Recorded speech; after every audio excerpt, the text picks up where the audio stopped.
Hello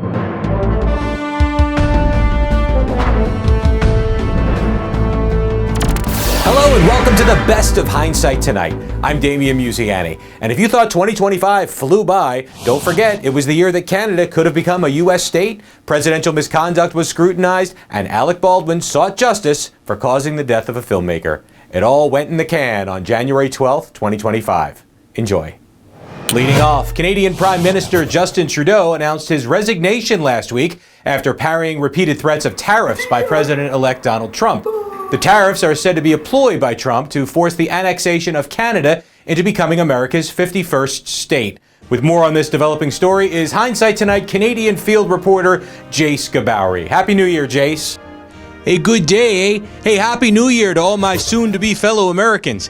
I guess you better wake Betsy Ross up and have her sew another star on Old Glory. We're keeners up here over Canada becoming the 51st U.S. state.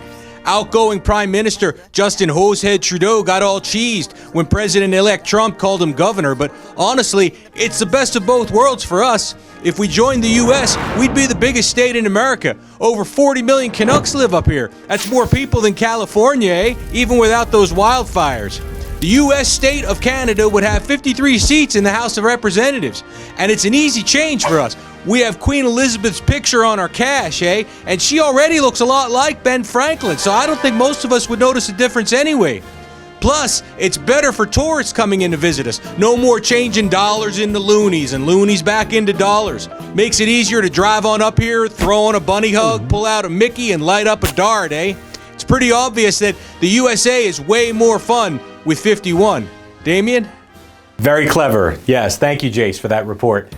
Back in the lower 48, on Friday, State Supreme Court Judge Juan Merchan finally sentenced Donald Trump for his felonious crime of falsifying dozens of hush money payment records. But Merchan merely sentenced him to an unconditional discharge instead of any real penalty.